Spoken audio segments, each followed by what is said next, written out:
What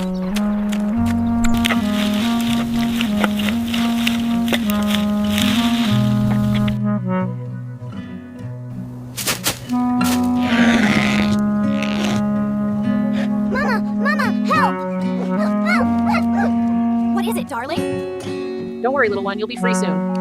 Just a few more. Almost there. Show the deer our cozy kitchen.